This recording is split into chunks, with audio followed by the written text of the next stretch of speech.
आज सौभाग्य से गंगा दशमी भी है। आज के दिन का बड़ा महत्व है। वैसे भी कथा में और कथा गंगा में समानता है। तो जैसे आज ये कथा प्रवाहित होने वाली है, ऐसे ही आज ही के दिन श्री गंगा जी का भी प्राकट्य हुआ। इसीलिए आज को कहते हैं गंगा दशमी। एक कथा तो बड़ी प्रचलित है कि भागीरथ जी अपने पूर्वज जो सगर के 60,000 पुत्र थे, उनकी मुक्ति के लिए भागीरथ जी ने तपस्या की।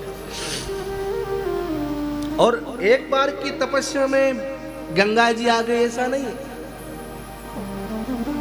आजकल के लोग माला फेरने बैठते हैं ना, 10 दिन में अगर काम नहीं हो तो माला पटक देंगे। अरे कुछ नहीं होता है, चलो दन दन निरंकार को चलो, हो छोड़ो माला।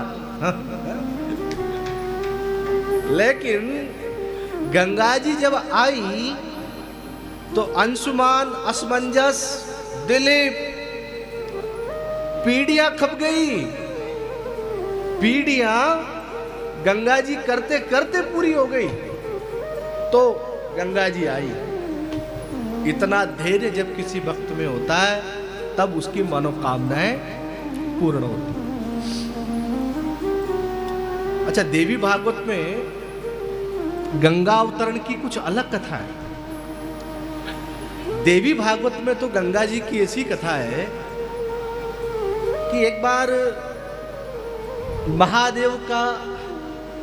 महादेव की गौशाला, जिसको गोलोक कहते हैं, शिव पुराण के अनुसार भगवान महादेव की जो गौशाला है उसी का नाम गोलोक है। ठीक है, तो उस गोलोक में गोष्ठी हुई जहां सब बैठे हुए थे। और बैठे हुए थे तो सबसे पहले सरस्वती जी ने वीणा बजाई। और ऐसी सरस्वती ने वीणा बजाई कि महादेव तो बड़े प्रसन्न हो गए। ऐसे महादेव कभी डमरू के अलावा वाद्य यंत्र बजाए ऐसा दिखता नहीं है। लेकिन उस दिन सरस्वती जी ने ऐसी वीणा बजाई, तो महादेव के मन में आया कि क्यों ना मैं भी वीणा बजाऊं। तो महादेव ने कहा सरस्वती से, लाओ इसको हमको दे दो।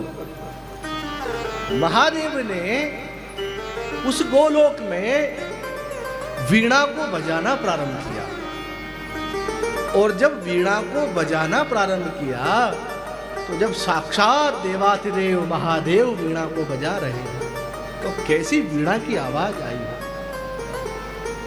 आज जितने भी अक्षर हमें सुनाई दे रहे हैं ना व्याकरण के, ये किसकी देन है? ये महादेव की देन है।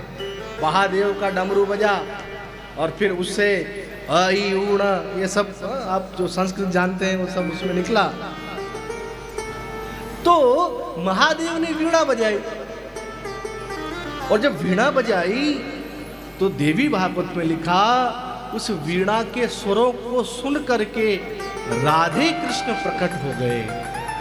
और प्रकट ही नहीं हो गए, प्रकट होकर के बहने लगे। और जब बहने लगे तो राधा कृष्ण का युगल स्वरूप जो जल है वो जब गोलोक में बहने लगा तो वही गंगा जी नाम से विख्यात हो गया। अच्छा, उसकी लंबाई चौड़ाई भी बताई। कितनी लंबाई हुई उस समय? बोले 1 करोड़ योजन लंबी। कैसी है गंगा जी? 1 करोड़ योजन लंबी और 1 लाख योजन चौड़ी। ऐसी उस गंगा जी का स्वरूप। और वो किस दिन प्रकट हुई? वो कार्तिक पूर्णिमा के दिन। जो गोलोक में जो गंगा जी प्रकट हुई वो कब हुई? वो कार्तिक पूर्णिमा के दिन प्रकट हुई। लेकिन उस गंगा को धरती पर लाने का जो काम है वो भागीरथ ने किया।